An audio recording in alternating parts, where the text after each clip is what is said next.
BTC के लोगों का ये कहना है कि हम क्लास 1 से लेके 5th तक पढ़ाने के लिए हमने ट्रेनिंग ली और 6 से ऊपर की पढ़ाई आप लोग करा सकते हैं।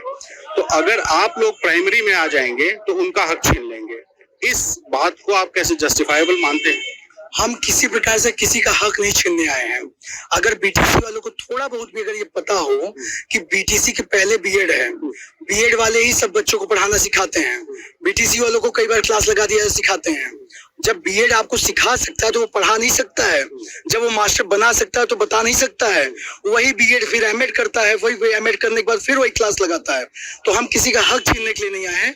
अगर ये प्रक्रिया सरकार रेगुलर वैकेंसी बना के रखती, क्योंकि ये 4 साल तो वेट करते हैं, 5वें साल जब चुनाव आता है तो वैकेंसी की बात करते हैं, वैकेंसी में भी 30% 25% वैकेंसी देते हैं। सरकारी स्कूलों की दशा इतनी खराब कर दो कि प्राइवेट स्कूल आगे बढ़ते जाएं, वैकेंसी बनने वाली नहीं है। तो कई कॉन्सेप्ट में बीटीसी वालों को कोई हमारे बटे हुए भाग नहीं है। हम चाहते हैं उनको मौका दीजिए, बढ़ा के आगे मौका दीजिए। ब्रिज कोर्स जैसे हम लोगों के लिए दे रहे थे, उनके लिए ब्रिज कोर्स दे करके उनको हाई स्कूल तक परमिट करिए, हमें कोई तकलीफ नहीं। लेकिन बीएड वालों को उसी तरह से जैसे पहले से परमिटेड थे प्राइमरी भर्ती में भर्ती किया जाए और रेगुलरिटी बनाई जाए। हमें किसी बीटीसी वालों से कोई दर्द नहीं है, कोई उनका मान नुकसान नहीं है। ये जो सारा विवाद है इसमें गलती किसकी मानते हैं? गलती सरकारों का है। सरकार वेट करती है कि कब लोहा गर्म होगा और कब छुआ देना है। चुनाव अगले साल है, तमाम मामले कोर्ट में चल रहे हैं, चाहे वो राहुल गांधी का मामला हो चाहे सरकारों का मामला हो। चुनाव के जस्ट पहले ये बच्चों को डाइवर्ट करेंगे। राजस्थान में भी चुनाव है, आपको जानकारी होगी, वहां के मैटर बना के उत्तर प्रदेश में दिखाएंगे। अभी देखिएगा, अभी तक एक आयोग का गठन नहीं कर पाए हैं प्रॉपर्ली। वैकेंसी इनको देनी थी, 1.5 लाख से ऊपर वैकेंसी थी, लाखों पद इन्होंने खत्म कर दिया। सरकार जानबूझकर बच्चों को टहलाती है। एज ओवर हो जाता है बच्चों का, जो स्थितियां होती हैं, एज ओवर होने के बाद वैकेंसी जब तक आती है, उनके गुणांक, उनका पैसा, इतना खर्च, लाखों करोड़ों रुपए ये लोग इकट्ठा करके बच्चों को सड़क पे टहला करके अंत में बवाल होता है, वे बच्चों को अपराधी बना के छोड़ देते हैं। तो कहीं ना कहीं सरकार खुद दोषी है। कोर्ट को गुमराह किया जाता है, कोर्ट के सामने सही जो तर्क है वो नहीं रखे जाते। और आज भी यही हुआ। अगर एनसीटी चाहती, 2018 में जब हम लोगों को मौका दिया गया, राजपत्र जारी किया, तो क्या मूर्ख थी? उसको नहीं पता था क्या उसका बेसिक नीड होता है, कैसी जरूरतें बनाई जाती हैं, उसमें एक एक विद्वान होते हैं।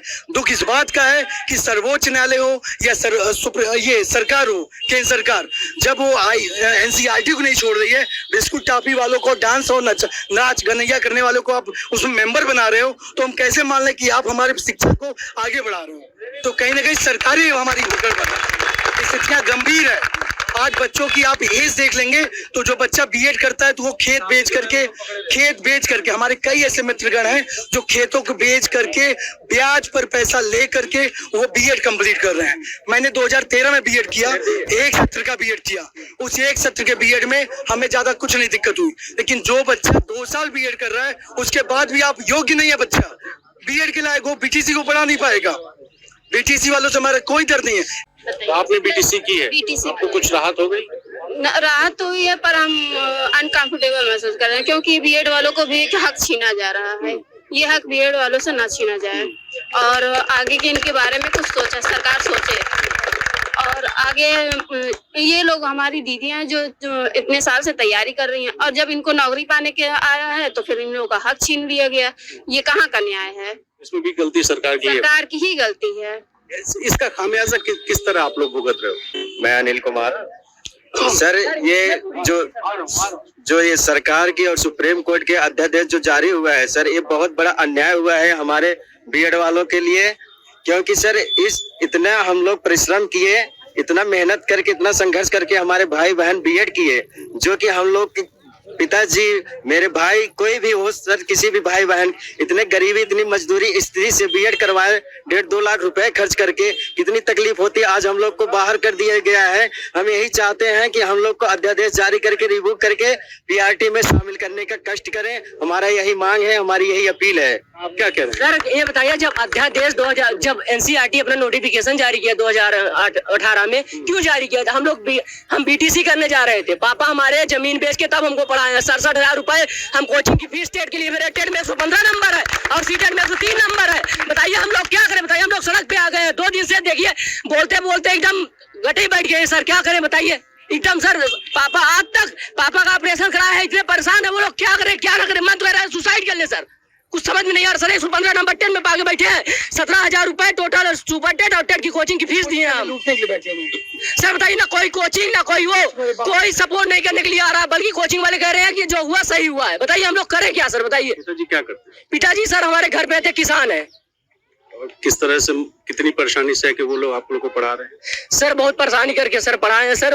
बहुत सोचिए सर, हम 2 भाई हैं और 1 बहन है, और 1 भाई और 1 बहन को नहीं पढ़ाया जा रहा, केवल हमको पढ़ाया जा रहा है ताकि भैया वो छोटा भाई कह रहा है नौकरी पा जाए ताकि हम पढ़े। सर एक किसान की क्या हैसियत होती है ये सब जानते हैं सर। मतलब एक टाइम का खाना घर वाले ने कैसे खाते हैं वो हम लोग जानते हैं सर। 67,000 रुपए हम कोचिंग की फीस और इलाहाबाद में रह के हम केवल टेट और सुपर टेट की किए हैं सर। अब क्या हो रहा है सर, कुछ समझ नहीं आ रहा, करे क्या, और घर वाले अलग से परेशान है। पापा रोज रो के शाम में रात में रो के बात करते हैं सर, क्या करे क्या ना करे कुछ समझ नहीं आ रहा सर। सर हमने कभी ये प्रोटेस्ट नहीं किया था कि हमको शामिल किया जाए। हमने जब देखा 2018 का गजट देखा, फिर हमने बीएड किया। अभी कल हमारा रिजल्ट आया बीएड 4th सेमेस्टर का, कल हमारा बीएड कंप्लीट हुआ। अब जो है उसके 1 हफ्ता पहले हमें बता दिया गया कि आप बाहर हैं। ये कौन सी बात हुई? अभी हमने बीएड किया 2018 का गजट देख के कि हम बीएड कर ले रहे हैं 1 से लेके। बीएड वालों के पास तो कोई और परीक्षा देने का बहुत ज्यादा विकल्प भी नहीं है। 9-10 बचा है बस, उसकी वैकेंसी कम आती है। 9-10 केवल टीजीटी है। टीजीटी में सर सब बैठ सकते हैं। सर देखिए सर, टीजीटी की वैकेंसी क्या है कि टीजीटी की वैकेंसी क्या है सर? 1 साल में अगर आएगी 3,000 तो उसमें कहीं सब्जेक्ट साइंस का अलग से आएगा, मैथ का अलग से आएगा। एक ही परीक्षा की तैयारी करते रहेंगे। और लास्ट स्टेज पे आके ये सब सुनने को मिले तो मतलब पापा हमारे कर्जा ले लेकर इनको बीएड करवाए हैं। तब हमारे पापा के पास पैसा भी एक भी नहीं था, तो कर्जा लेकर अभी कर्जा भरा नहीं गया और इनको बीएड से बाहर कर दिया गया टीचरिंग से। देखिए सर, अभी जैसे कह रहे थे कि अन्य में बीएड की आती है, ऐसा नहीं सर। कॉम्बिनेशन इसमें होता है कि कौन से विषय से, अगर किसी को सामाजिक अध्ययन पढ़ाना है तो उसको 4 सब्जेक्ट में 2 होना चाहिए स्नातक में। इसमें बहुत सारे बच्चे, इवन मेरा भी यही हाल है कि मेरा कॉम्बिनेशन नहीं है। मैंने अपनी बीए में जो है इंग्लिश, पॉलिटिकल साइंस और डिफेंस किया, तीनों अलग अलग सब्जेक्ट है। मैंने सामाजिक अध्ययन से बीएड कर रहा हूँ, तो मेरा कॉम्बिनेशन नहीं है। मैं टीजीटी में एलिजिबल ही नहीं हूँ, उसके नियम के अनुसार मैं नहीं हूँ। तो मैं प्राइमरी को सोच करके ये बीएड करना शुरू किया। अब अचानक से बाहर कर दिए। गैजेट तो सरकार का था, एनसीटी के था, गैजेट में लिखा हुआ था कि बीएड वाले ब्रिज कोर्स करके करेंगे, तो फिर अचानक से बाहर कर देना ये अन्याय है। इनको पहले बताना चाहिए था कि 2 साल बाद ये नियम आएगा, 1 साल बाद ये नियम आएगा। अब इसमें सर ये है कि सर्वोच्च न्यायालय का जो भी फैसला है इसके खिलाफ पुनर्विचार याचिका एनसीटी हम लोगों की तरफ से लड़े, और अगर ऐसा नहीं कर सकती है तो वो नया गैजेट पारित करे। गैजेट पे फैसला आया सर विकल्प यही है कि अध्यादेश लाएं, हम लोग को शामिल करें। क्या उनको नहीं पता था 2018 हम ये चीज ला रहे हैं, बच्चे शामिल होंगे, बच्चे बीएड करेंगे, बाद हम निकाल देंगे, तो उनकी क्या गलती है? हमें एनसीटी पूछना चाहते हैं हमारी गलती क्या है? आपने हमको इनवाइट ही क्यों किया? कब तक धरना चलेगा? धरना उत्तर प्रदेश सरकार एकदम भ्रष्ट सरकार है, हर चीज में फेल है। ये सिर्फ मंदिर और मस्जिद में लड़ाई करवाती है बस। हम लोग भी बीएड हैं सर, बीएड कर लिए हम लोग सर, तैयारी किए। इसके बाद हम अपने यहाँ के फैजाबाद यूनिवर्सिटी सर, एक जय माँ कामाख्या जगजीवन धर्मचंद शुक्ल महाविद्यालय, वहाँ के हम टॉपर हैं सर। अभी 23 साल की उम्र में हमने बीएड किया और कहते हैं प्राइमरी में नहीं पढ़ा पाएंगे। बताएं लाए कौन सी बुक है, कौन सा नहीं पढ़ा पाएंगे? बताइए। देखिए सर, कौन सा बुक हम नहीं पढ़ाएंगे? हम लोग साइको नहीं पढ़े हैं, हिंदी नहीं पढ़े हैं, संस्कृत नहीं पढ़े हैं, मैथ नहीं पढ़े हैं। अरे सर पूरा हम पोस्टमार्टम कर दें उनका, कौन सा सब्जेक्ट है लाएं, लेकिन सिर्फ ये सब।